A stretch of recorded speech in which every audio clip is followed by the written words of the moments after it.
සුබ දවසක් දුවේ පුතේ. අද අපි කතා කරන්න හදන්නේ 10 වසර පළවෙනි පාඩම් පරිමිතිය. එතකොට මම තීරි කොටස් ටිකයි අභ්‍යාස ටිකයි වෙන වෙනම කතා කරනවා. එතකොට ඔයාලට ඒක බලලා පාඩම තේරුම් ගන්න පුළුවන්. හරිද? එතකොට පුතේ 10 වසර පළවෙනි පාඩම විදියට තියෙන පරිමිතියනේ. පරිමිතියේදී අපි දැන් 9 වසර 8 වසර 7 වසර යන පන්තිවලදී ඉගෙනගත්ත දේවල් විදිහට පරිමිතියක් කියන්නේ පුතේ වටේ දිගක් නේද? දැන් හිතන්නකෝ මම මේ ලියන බෝඩ් එක ගත්තොත් මේ වයිට් බෝඩ් එක ගත්තොත් පරිමිතිය වෙන්නේ මේක වටේ දිග. හිතන්න මම මෙතන ඉඳලා අපි දක්ෂිනාවර්තව නැත්තම් වාමාවර්තව ගියොත් මේ පැත්තෙන් යන්න වෙනවා. දක්ෂිනාවර්තව ගියොත් මේ පැත්තෙන් යන්න වෙනවා. එතකොට පරිමිතිය කියලා අපි කතා කරන්නේ සාමාන්‍ය තල රූපයක. හිතන්න මේක ඍජු කෝණාකාරයිනේ. එතකොට දිග පැති දෙකයි පළල පැති දෙකයි නේ. එතකොට මෙතනින් පටන් ගත්තොත් මෙහෙම ගිහිල්ලා මේ විදිහට මෙන්න මෙතෙන්ට එන්න කොච්චර දිගක් තියනවද? ඒ කියන්නේ වටේ දිගනේ. ඒතර පරිමිතිය කියලා අපි කතා කරලා තියෙන මේ දක්වා වටේ දිග. සහ අපි එතකොට මෙන්න මේ තල රූප වල පරිමිතිය කියලා ඔයාලා බලන්න අච්චු පොත අරගෙන පිටු අංක 1 තියෙනවා ඍජු කෝණාශ්‍රය, සමචතුරාශ්‍රය, ත්‍රිකෝණය සහ වෘත්තය යන තල රූප වල පරිමිතිය සෙවීම. හරිනේ ඉතින් අපි ඔය හැම දෙයකම පරිමිතිය සෙවීම ගැන කතා කරලා තියෙනවා. හරිද? එතකොට බලන්න පොතේ වගුවක් තියෙනවා පුතේ. හරි? ඍජු කෝණාශ්‍රය විදිහට උදාහරණයකට මේක ගන්නත් පුළුවන්. බලන්න. මේකේ දිග පැති දෙකයි, පළල පැති දෙකයි නේ. දිග පැති දෙකයි, පළල පැති දෙකයි. අමාරු නෑ. හොඳේ? හරි. එතකොට අපි දන්නවා දිග පැති දෙකයි, පළල පැති දෙකයි නම් අපිට කෙලින්ම පරිමිතිය විතර ගන්න පුළුවන් දෙක වැඩි කිරීම පළල ධන දිග. නේ? අපි ඒතර පොතේ දීලා තියෙනවා අපිට ඕනනම් මෙහෙම කරන්න පුළුවන් මේ දෙක වැඩි කිරීම පළල ධන දෙක වැඩි කිරීම දිග. ඔහොමනේ තියෙන්නේ. ඒතර පොතේ දාලා තියෙන්නේ මෙන්න මෙහෙම. දිග ධන පළල. ඇයි? දෙපැත්තටම දෙක ගානේ තියෙනවා. එහෙනම් පොදුයි දෙකනේ. ඒතර තියෙන්නේ ඔය දිග ධන පළල. හරි. එතකොට මේ ඍජු කෝණාශ්‍රයක්. එතකොට අපි දන්නවා සමචතුරාශ්‍රයක් කියන්නේ පුතේ තල රූපයක් විදියට ගන්න පුළුවන් රූප සටහනක්. එතකොට සමචතුරාශ්‍රයේ පැති හතරම සමානයි නේද? එතකොට අපි A කියලා ගත්තොත් දැන් මේකේ දීලා තියෙන කොහොමද? පැත්තක දිග වැඩි කිරීම 4. ඉතින් A කියලා ගත්තොත් පුතේ මේ හැම පැත්තක්ම කීයද? හැම පැත්තක්ම A වෙනවනේ. එහෙනම් 4 වැඩි කිරීම A. පැති හතරේම දිග තමයි ඒ තල රූපයට අදාළව පරිමිතිය වෙන්නේ. එතකොට 4යි A. නැත්තම් 4 වැඩි කිරීම මේ පොතේ දීලා තියෙන විදිහට අපිට දාන්න පුළුවන් පැත්තක දිග. දැන් මේවා අපි කතා කරලා තියෙන්නේ. මේක ගැන මම හිතන්නේ නැහැ කියලා දෙන්න තරම් නොදන්න ළමෙක් ඇති කියලා. මොකද අපි 6 7 8 9 ඔය පන්ති වලදී ටික ටික කතා කරලා මේ දක්වා ඉගෙනගෙන තියෙනවා. හරිද? ඊට පස්සේ ඊළඟ උදාහරණ විදිහට පුතේ ත්‍රිකෝණය දීලා තියෙනවා. පාද තුනේ දිගෙහි එකතු. ඉතින් හරිනේ. ත්‍රිකෝණය කියන්නේ පාද තුනක් සහිත සංවෘත තල රූපයක්. නේ? පාද තුනයි ත්‍රිකෝණයකට තියෙන්නේ. ඒතර ABC කියලා ගත්තොත් මේ පාද තුනේ දිග තමයි. හිතන්නකෝ මෙතනින් මම පටන් ගන්නවා. පරිමිතිය කියන්නේ මේ පාදයේ දිග, මේ පාදයේ දිග, මේ පාදයේ දිග. එතකොට පාද තුනේ දිගෙහි එකතු. එතකොට අපි දන්නවා සමපාදයි නම් කිසි ප්‍රශ්නයක් නැහැ. සමපාදයි කියන්නේ පාද තුනම සමානයි. එහෙනම් ওই විදිහටනේ.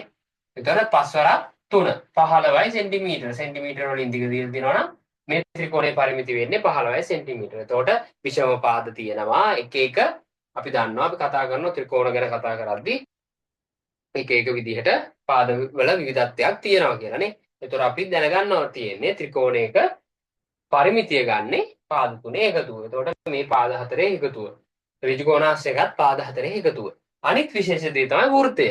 වෘත්තය ගැනත් පුතේ අපි දන්නවනේ. වෘත්තය ගැනත් මේ දක්වා මේ ආපු ඉහළ ශ්‍රේණි වලට එද්දි 6 7 8 9 ඔය දක්වා එද්දි අපි වෘත්තික පරිමිතියට වඩා වෘත්තික පරිධිය අපි පරිමිතිය හොයන විදිය කතා කරනවා. වෘත්තයක් කියන්නේ මොකද්ද පුතේ? වෘත්තයක් කියන්නේ මෙන්න මේ වගේ දෙයක්. ඔන්න ඔය විදිහට අඳිනවා. ඒතකොට මේකේ මධ්‍ය ලක්ෂ්‍ය වෙන්නේ මොකද්ද? මේකට තමයි අපි කියන්නේ කේන්ද්‍රය කියලානේ. අනිවාර්යෙන් ওই නම් වචන ටික ඕන. හොඳේ. එතකොට අපි දන්නවා කේන්ද්‍රයේ ඉඳලා පුතේ මේ පරිධියට. මෙන්න පරිධිය. අපි නම් කරොත් මෙන්න පරිධිය, මේ කේන්ද්‍රය, මැද ලක්ෂ්‍ය. ඊට පස්සේ කේන්ද්‍රයේ ඉඳලා පරිධියට අඳින රේඛාව අපි විශේෂ නමකින් ලකුණු කරනවා. සංකේතය වෙන්නේ R, නම වෙන්නේ මොකද්ද? අරය. නේ? එතකොට අපි දන්නවා මේ පරිධියේ ලක්ෂ දෙකක් යා කරන රේඛාව කේන්ද්‍රය හරහා ගියොත් ඒ කියන්නේ පරිධියේ ලක්ෂ දෙකක් යා කරන රේඛාව. ඔන්න ඔය විදිහට. එතකොට අරය වගේ දෙගුණයක් නේ. එතකොට අපි දන්නවා අරය වගේ දෙගුණයක්. අපි D කියලා නම් කරනවා. D කියලා කියන්නේ විස්කම්භය. ඒ කියන්නේ මොකද්ද? අරය වගේ දෙගුණයක්. ඕව මතක තියෙන්න ඕන. මේවා අපි දන්නවා. හරි නේද? මම හිතන්නේ මේවා මතක නැති ළමයි ඇති කියලා. ඒතර කේන්ද්‍රයේ ඉඳලා පරිධියට තියෙන දිගට අපි කියනවා අරය කියලා. මතක තියාගන්න සංකේතාත්මකව දක්වන්නේ R කියලා. ඒ වගේමයි කේන්ද්‍රය හරහා යන පරිධියේ ලක්ෂ දෙකක්. කේන්ද්‍රය හරහා ගියොත් විතරයි පුතේ ඒක විස්කම්භයක් වෙන්නේ. නැත්තම් අපි කියනවා පරිධියේ ලක්ෂ දෙකක් යා කරන රේඛාවට ජායන් කියලා. හරිද? ඒතර අපි ඕවා කතා කරනවා මේ වගේ මේ 10 වසරේ අන්තිම පාඩම් වලට එද්දි.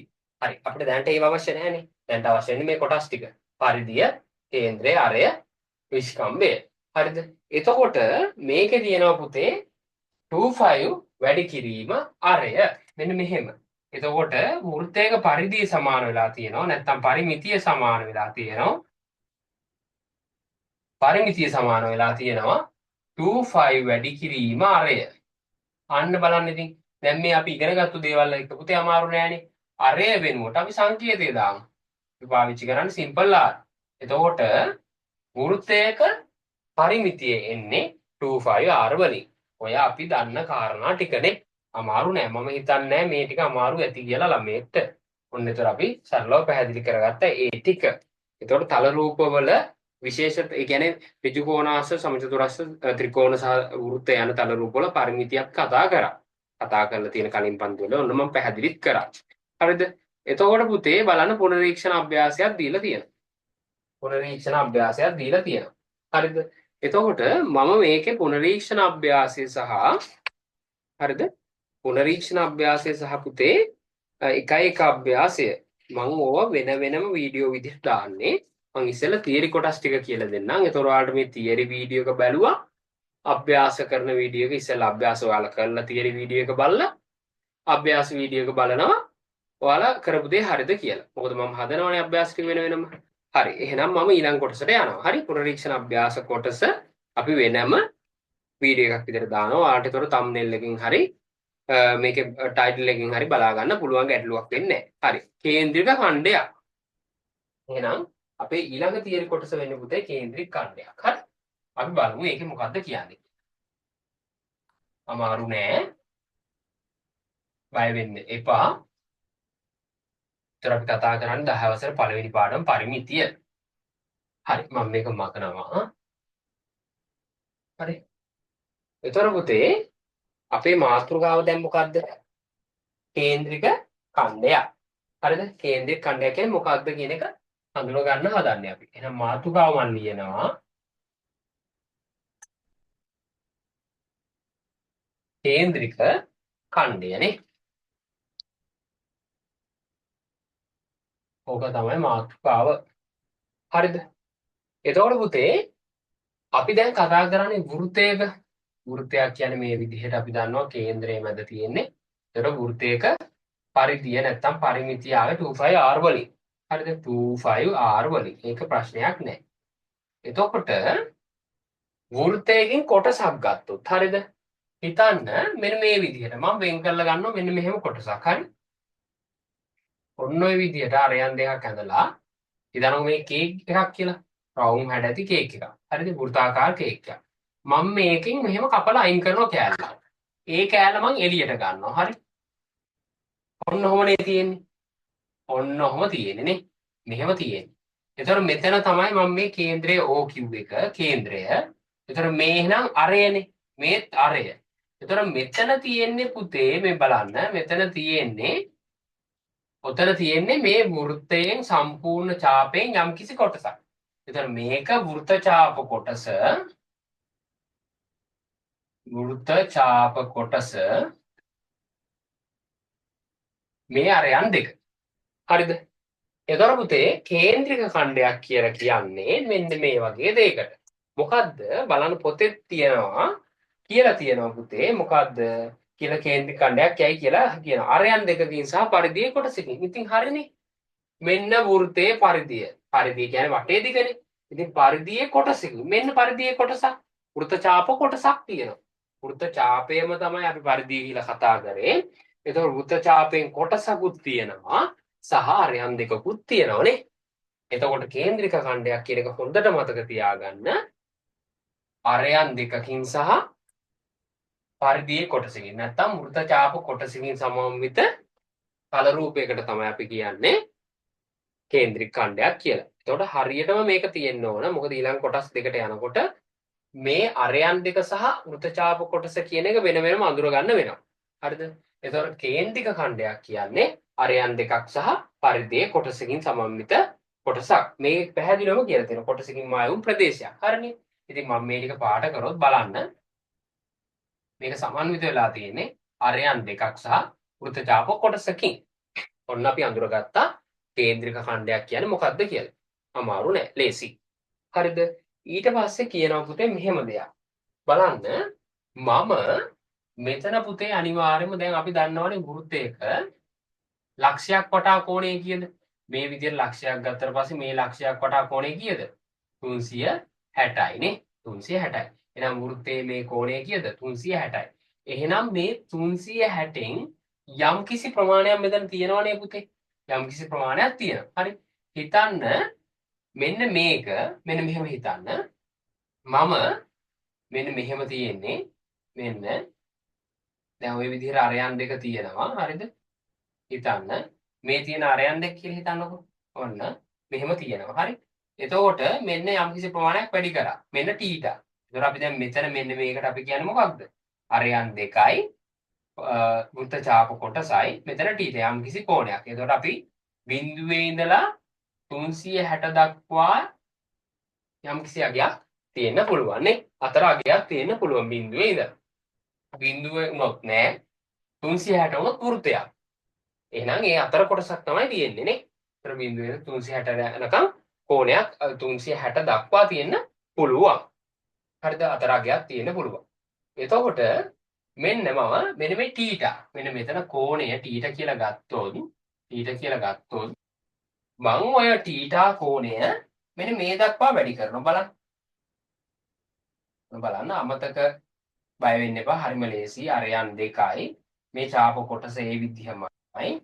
මෙන්න මේ කෝණය කීයද? අංශක 90යි. අංශක 90යි. හරි? ඔන්න එකක්. හරිද? ඒත් මේ තියෙන කේන්ද්‍රික ඛණ්ඩයක් නේද? අරයන් දෙකයි ඡාප කොටසයි. මම මේක තව විශාල කරනවා. මේ කෝණය තව විශාල කරනවා. මෙන්න මම තව එකක් අදිනවා පුතේ. ඔන්න මම තව එකක් අදිනවා. මෙන්න කේන්ද්‍රය මෙන්න මෙන්න අරයන් දෙක වෙනසක් වෙලා නැහැ. මෙන්න අරයන් දෙකමයි මෙන්න ඡාපය විශාල වෙලා මෙතන තියෙනවා අංශක 180. හරිද? ඔය විදිහට මම තව එකක් අඳිනවා. හරි? තව එකක් අඳිනවා. එතන මෙතන කෝණය මෙහෙම බලන්න මෙන්න වෙනසක් වෙලා නැහැ. මේකත් කේන්ද්‍රික ඛණ්ඩයක්. හරි? මෙන්න අරයන් දෙක මෙන්න වෘත්ත ඡාපය. ඡාපයේ කොටසක්. වෘත්ත ඡාපයේ කොටසක්. එතකොට මෙතන කෝණය මේක 90යි කියන්නේ 270යි නේ. මොකද අපි දන්නවා ලක්ෂයක් වටා මේ කියන්නේ වෘත්තයේ කෝණය කීයද? වෘත්තයේ කෝණය කේන්ද්‍රය වටා කෝණය කීයද? අංශක 360යි. එතකොට මෙතන අංශක 90යි, මෙතන අංශක 180යි, මෙතන 370යි. මේක කේන්ද්‍රික ඛණ්ඩයක් වෙන්නේ නැහැ. මේක 360ක් තියෙන නිසා වෘත්තයක් වෙනවා. එතකොට මෙතන තියෙනවා අරයන් දෙකක් සහිත කේන්ද්‍රික ඡාපයක් තියෙන නිසා වෘත්ත ඡාපයක් තියෙන නිසා මේ කේන්ද්‍රික ඛණ්ඩයක් වෙනවා. බලන්න. එතකොට මුළු කෝණය ගත්තොත් මුළු කෝණය කීයද පුතේ? ලක්ෂයක් වටා කෝණය 360යි නේ. 360න් මෙතන තියෙන කීයද? අංශක 90යි. මෙතන තියෙන කීයද? 360නේ. 360න් මෙතන තියෙන කීයද? අංශක 180යි. මෙතන තියෙන කීයද? 360න් 270යි. හරිද? ඔය විදිහටනේ තියෙන්නේ. ඔය විදිහට තමයි තියෙන්නේ. බලන්න. ඒතර පොතේ දීලා තියෙනවා කේන්ද්‍ර කෝණයේ අංශක 180ක් වූට ලැබෙන කේන්ද්‍රික ඛණ්ඩය අර්ධ වෘත්තයක්. ඉතින් හරි අර්ධ වෘත්තයක්. ඊට පස්සේ කේන්ද්‍ර කෝණයේ අංශක 90ක් වුණාට පස්සේ හම්බෙන්නේ මොකද්ද කියන්නේ? ලැබෙන කේන්ද්‍රික ඛණ්ඩය වෘත්තයෙන් 4න් එකක්. මෙතන භාගයක් තියෙනවා, වෘත්තයෙන් භාගයක් තියෙනවා, මෙතන වෘත්තයෙන් 4න් එකක් තියෙනවා. හරිද? ඊට පස්සේ අපි බලමු දැන් බලන්න අපි වෘත්තයක පරිධිය. ඒ කියන්නේ මෙතනින් මම පටන් ගත්තොත් මේ රේඛාවේ දිග 25r වලින් ලැබෙනවා කියලා කතා කරා. හරිද? එතකොට මේක හොයද්දී අපි දන්නවා r දැනගන්න ඕන 5 සඳහා ගයක් දෙන්න ඕනේ. එතකොට දෙක දන්නවනම් ප්‍රශ්නයක් නැහැ. වෘත්තයේ වටේ දිග හොයන්න පුළුවන්. පරිධිය හොයන්න පුළුවන්. පරිමිතිය පරිධිය හොයන්න පුළුවන්. හරිනේ. හැබැයි දැන් මෙතන ප්‍රශ්නයක් තියෙනව නේද පුතේ? මෙතන බලන්න මම මේ කේන්ද්‍රික ඛණ්ඩය සැලකුවොත් අරයන් 2යි වෘත්ත ඡාපයයි. අරයන් 2යි වෘත්ත ඡාපයයි. හරිද?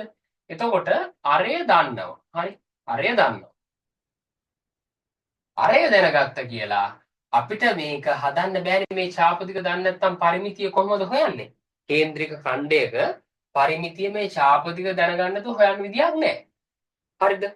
එහෙනම් පුතේ ඔන්න ඊළඟට ඔයාලට කතා කරන්න තියෙනවා ඡාප දිග සෙවීම. එතකොට කේන්ද්‍රික ඛණ්ඩයක ඡාප දිග සෙවීම. හරිද? මේ බලන්න. මම මේ උදාහරණයම ගන්නම්. හරි? එතකොට පුතේ අපි දන්නවා වෘත්තයක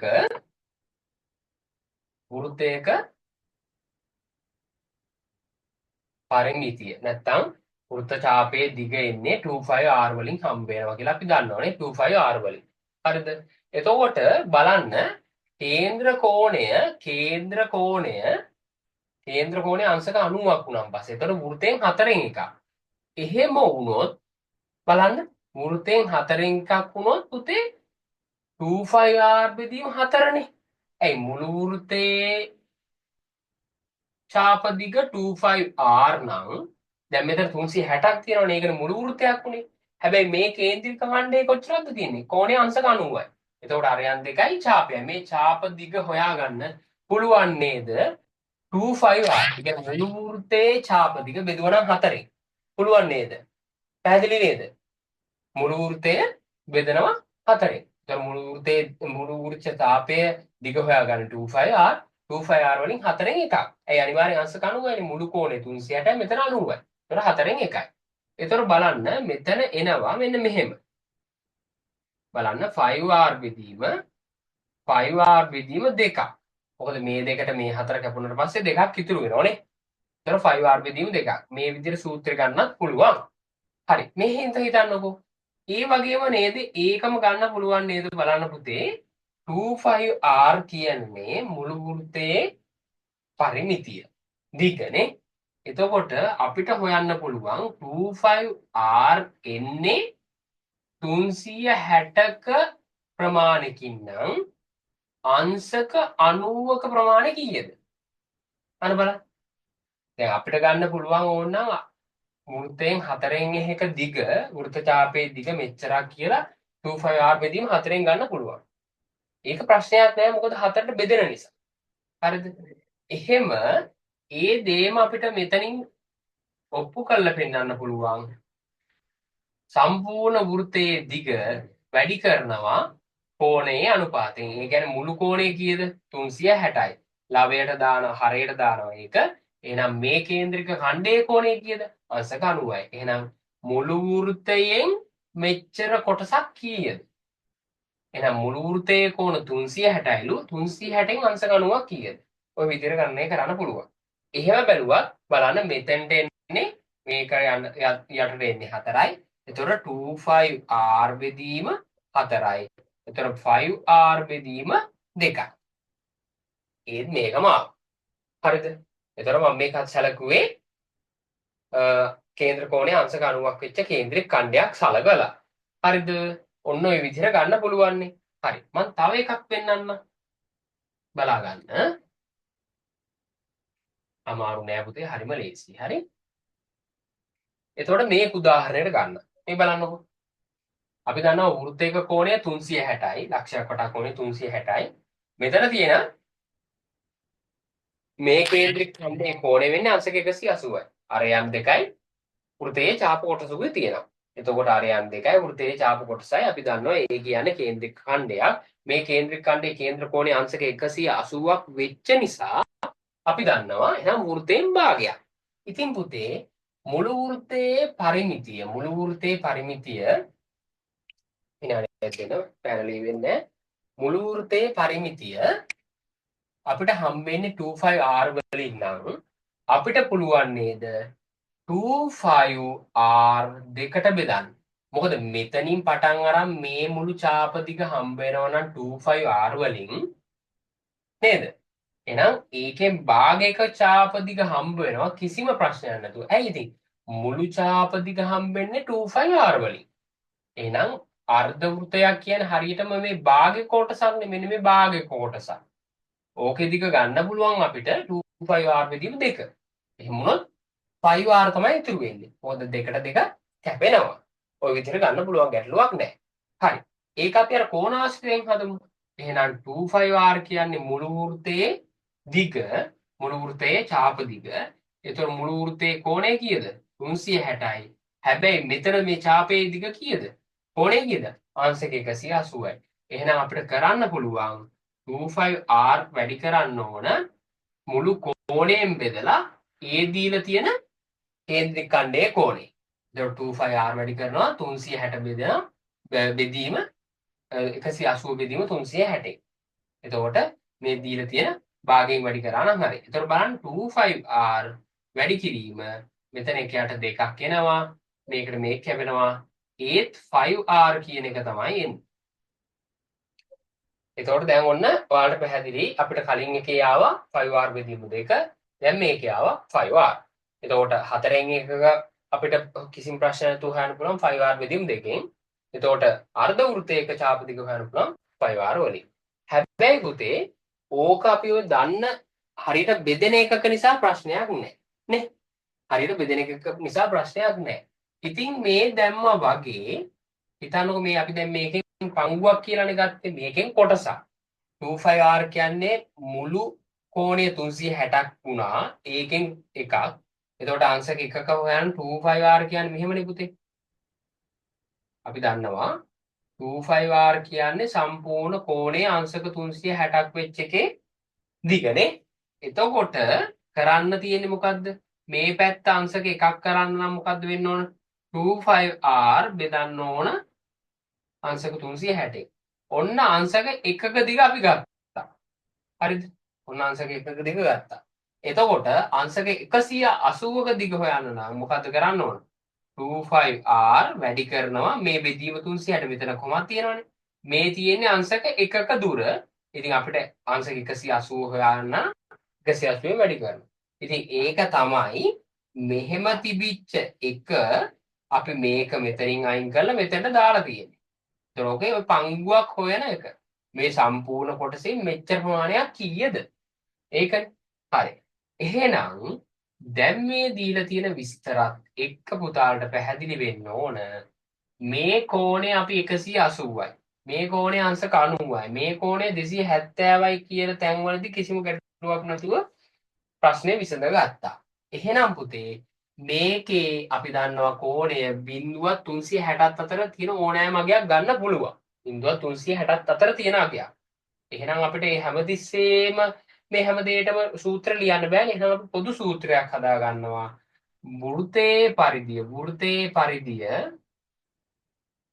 වෘත්තයේ පරිධිය 25R වලින් හම්බ වෙනවා. එහෙනම් තීටා වෙච්ච කේන්ද්‍ර කෝණය තීටා වන කේන්ද්‍රික ඛණ්ඩයේ පරිධිය වෙන්නේ මොකද්ද පුතේ? 25R. මුළු වෘත්තයේ දිග අපි 360න් බෙදලා අංශක 360න් බෙදලා ඒ හම්බ වෙන තීටා කෝණයෙන් වැඩි කරන්න ඕන. මුළු වෘත්තයේ දිග මේකනේ, පරිධිය මේකනේ. මුළු වෘත්තයේ පරිධිය මේක. ඒක 360න් බෙදුවම පස්සේ අංශක එකක වටිනාකම එනවා. ඉතින් අංශක එකක නෙමෙයි අපිට තීටා කෝණයක වටිනාකම තමයි හොයන්න ඕන. දිග තමයි හොයන්න ඕන. ඒක නිසා තීටා වලින් වැඩි කරනවා. ඕක තමයි තියෙන්නේ. ඒතර මේක තමයි සූත්‍රය. 25R කියලා ගත්තේ වෘත්තයේ පරිධිය හොයන්න. එතකොට කේන්ද්‍රික ඛණ්ඩයක ඡාප දිග විතරයි මෙතනින් හම්බ වෙන්නේ. ඒක හම්බෙන්නේ 25R වැඩි කිරීම t බෙදීම 360. ඒතර මෙන්න මේ චාප දිග වාට ගැටලුවක් නැතුව මේ සූත්‍රයට ආදේශ කරලා හොයන්න පුළුවන්.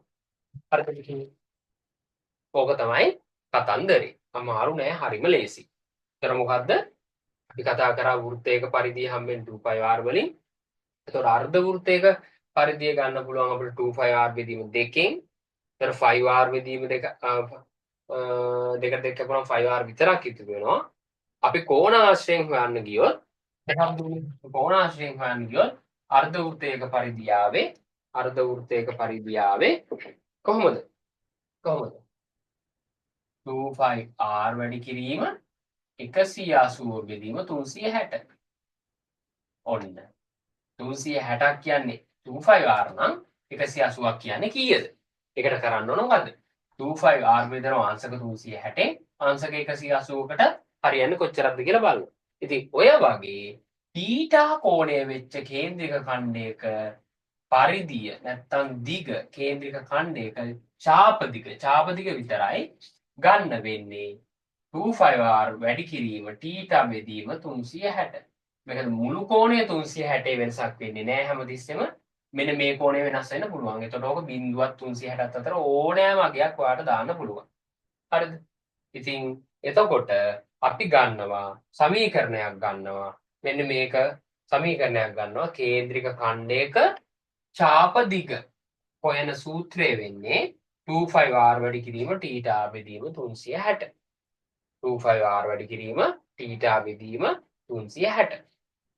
ඔච්චරයි. ඊට පස්සේ තව එක සූත්‍රයක් කතා කරන්න තියෙනවා. ඊට පස්සේ පාඩමේ වැඩ ටික ඉවරයි. හරිද? එතකොට මතක තියාගන්න කේන්ද්‍රික ඛණ්ඩයක වෘත්ත ඡාප දිග. ඡාප කොටසේ දිග හොයන සූත්‍රය තමයි මේ. 25R වැඩි කිරීම θ බෙදීම 360. ඔන්න ඔය විදිහට ගන්න. හරි. ඊට පස්සේ තියෙනවා ඊළඟ මාතෘකාව. අපි බලමු මේක මොකක්ද කියලා. හරිද?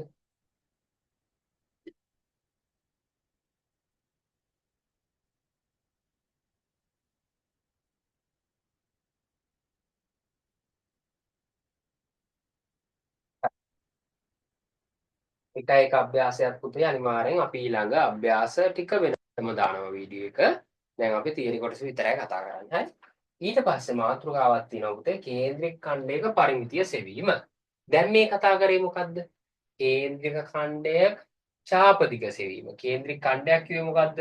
අරයන් දෙකක් සහ වෘත්තචාප කොටසකින් සමන්විත ප්‍රදේශයක්. හරිද? ඒතර අරයන් දෙකේ දිග ප්‍රශ්නයක් නැහැනේ. අපිට ඡාප දිග තමයි ගැටලුව තිබුණේ. ඉතින් ඡාප දිග හොයන සූත්‍රය තමයි මේ මම ගත්තේ. 25R වැඩි කිරීම θ බෙදීම 360. එතකොට කේන්ද්‍රික ඛණ්ඩයක් දැක්කට පස්සේ එක්සෑම් එකකට දුන්නොත් ඉස්කෝලේ අපේ වාර විභාගයකට දුන්නොත් නැත්තම් පොතක තියෙන ගාණක් හදද්දි කේන්ද්‍රික ඛණ්ඩයක් අඳුර ගන්න බැරි වෙන්නේ නැහැ නේ පුතේ ඔයාලට. දැන් මේ කියපු දේවල් එක්ක අරයන් දෙකයි වෘත්තචාප කොටසයි. එතකොට ඒක රූප සටහන කොයි විදිහට ආව මේ විදිහට ආව මේ විදිහට ආව මේ විදිහට ආවත් මේ විදිහට ආවත් ඊට වඩා ලොකු විශාල අගයකින් ආවත් කිසිම ගැටුවක් නැහැ. අරයන් දෙකයි ඡාප කොටසයි කියන්නේ කේන්ද්‍රික ඛණ්ඩයක්. ඒතර කේන්ද්‍රික ඛණ්ඩයේ ඡාප දිග හොයන්නේ මෙන්න මේකේ. 25R කියන්නේ මොකද්ද? වෘත්තයේ ඡාප දිග. වෘත්තයක ඡාප දිග හොයන සූත්‍රය.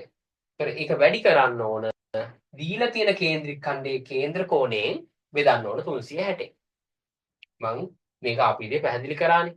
ඒතර මේක මතක තියාගත්තා නම් හරියි. ඒතර මුළු ඡාප දිග සම්පූර්ණ 360න් බෙදනවා. ඒ කියන්නේ අංශක එකක අගය බලනවා. අංශක එකක අගය සෙන්ටිමීටරය කියන්නකො. එහෙනම් සෙන්ටිමීටරයක් නම් ඒක වැඩි කරනවා මුළු කෝණයේ අගය. මොකද අංශක එකක දිග සෙන්ටිමීටරය නම් 180ක දිග එක වැඩි කරන්න ඕන 180. ඒකයි මේ දීලා තියෙන කෝණය වැඩි කරන්න තියෙන්නේ. ඒතර 25R වැඩි කිරීම θ බෙදීම 360. ඒතර කේන්ද්‍රික ඛණ්ඩයක ඡාප දිග අපි ඔන්න හෙව්වා. දැන් අපේ මාතෘකාව මොකද්ද? කේන්ද්‍රික ඛණ්ඩයක පරිමිතිය සෙවීම. හරි. ඔන්න මේක මේ මතක තියාගන්න මම මේක මකනවා ඊළඟ කොටසට යනවා. හරිද? අභ්‍යාස ටික හොඳට මතක තියාගන්න අභ්‍යාස ටික මම වෙනම වීඩියෝ එකකින් ගේනවා. ඒතර තියරි කොටස් ටික හරියට ඔලුවට ගියාට පස්සේ අභ්‍යාස ටික කරගෙන යන්න පුළුවන්. හරි. හොඳට බලා ගන්න අමාරු නෑ පුතේ. හරි? මේ බලන්නකෝ. එතකොට කේන්ද්‍රික ඛණ්ඩයක පරිමිතිය. වෘත්තයක පරිමිතිය ආවේ කීයද? වෘත්තයක පරිමිතිය ආවේ වෘත්තයක අපි දන්නවා අරය කේන්ද්‍රය ඕනම් අරය r නම් 2πr වලින් අපිට හම්බුණානේ. එතකොට කේන්ද්‍රික ඛණ්ඩයක් අංශක 90ක් වෙච්ච එකක් ගන්නකො මෙන්න කේන්ද්‍රික ඛණ්ඩේ. එන අංශක 90 මෙන්න අරය ඔන්න අරය. ඕකේ මේකනේ ඡාප දිග වෙන්නේ. එතකොට ඔය ඡාප දිග තමයි අපිට ආවේ 2πr වැඩි කිරීම θ බෙදීම 360. අන්න බලන්න ඉතින්. හරිම ලේසි. අමාරු නෑ. ඇයි කේන්ද්‍රික ඛණ්ඩයක ඡාප දිග හොයන සූත්‍රය තමයි මේ. ඒතර දැන් අපි කතා කරන මාතෘකාව මොකද්ද? කේන්ද්‍රික ඛණ්ඩයක පරිමිතිය. ඉතින් පුතේ කේන්ද්‍රික ඛණ්ඩයක පරිමිතිය මම මේකමයි ලොකු කරලා අඳින්නම් අවශ්‍ය නම් මේක මම මෙහෙම කියලා හිතනවා මෙන්න මෙහෙම කියලා හිතනවා. මේක O මේක R මේක තමයි ඡාප දිග. ඒතර කේන්ද්‍රික ඛණ්ඩයක පරිමිතියට අයිති වෙන්නේ මොන කොටස් ටිකද? අපි දැන් කේන්ද්‍රික ඛණ්ඩය හඳුන්වද්දි කොහොමද අපි කතා කරේ? අරයන් දෙකයි වෘත්ත ඡාප කොටසකින්. අරයන් දෙකයි වෘත්තයේ ඡාප කොටසකින්. කොටසයි තියෙන්නේ. සම්පූර්ණ නැහැ නේ එහෙනම් වෘත්තයක්නේ. අරයන් දෙකයි සහ අරයන් දෙකකින් සහ වෘත්ත ඡාප කොටසෙන් සමන්විත ප්‍රදේශයක් තමයි කේන්ද්‍රික ඛණ්ඩයක් උනේ. එහෙනම් පුතේ මම මෙතනින් පටන් ගත්තොත් මේ පැත්තට ගිහිල්ලා මෙහෙම ගිහිල්ලා මෙතෙන්ට එන්න බලන්න. මොකද්ද හම්බ වෙන්නේ? මෙන්න මෙතන ඉඳලා මෙතෙන්ට යනවා. ඔන්න එක අරයක් හම්බුණා. හරිද? අරය. ඊට පස්සේ මෙන්න මෙතන ඉඳලා මෙතෙන්ට ආවා. ඡාප දිග.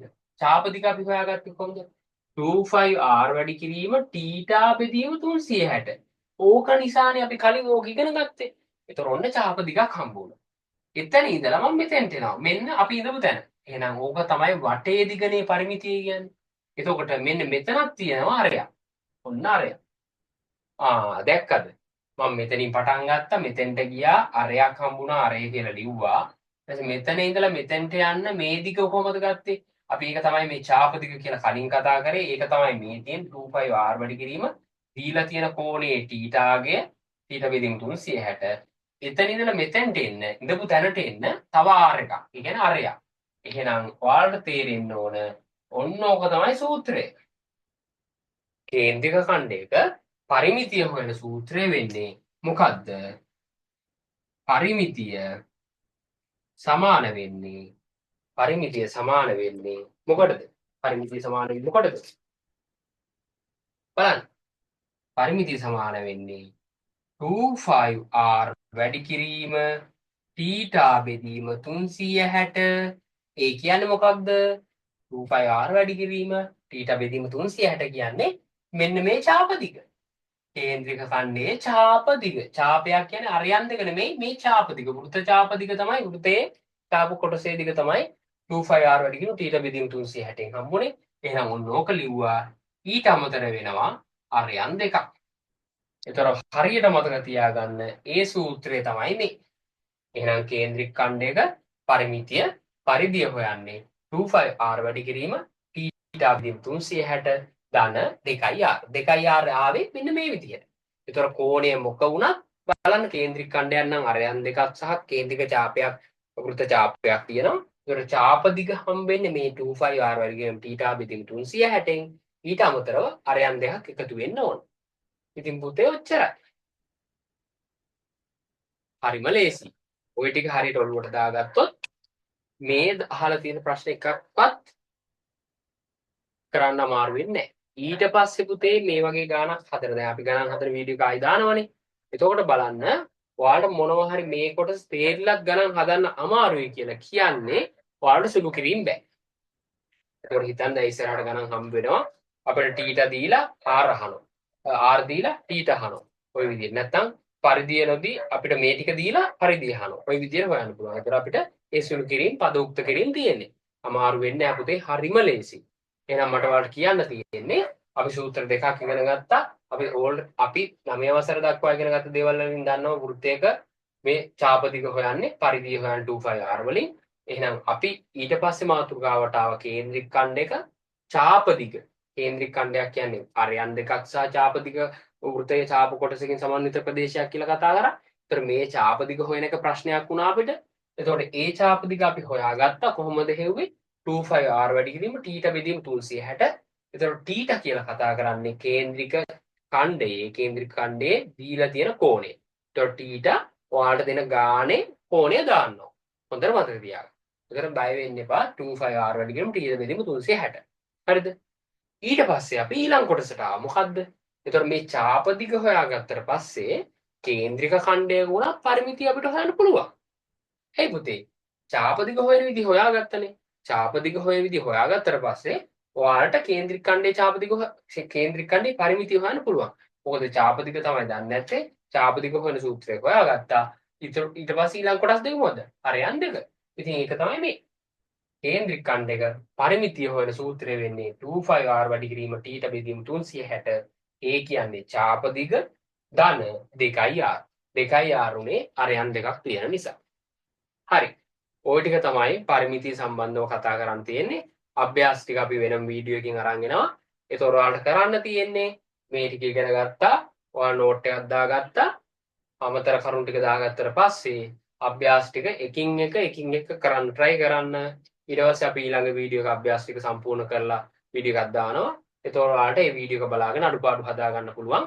තුරු කිරීම ප්‍රශ්න තියෙනවා අපි එතෙන්දී කතා කරමු. මම හිතනවා මේ පාඩම පැහැදිලි ඇති කියලා. අපි ඊළඟ වීඩියෝ එකෙන් හම්බ වෙමු.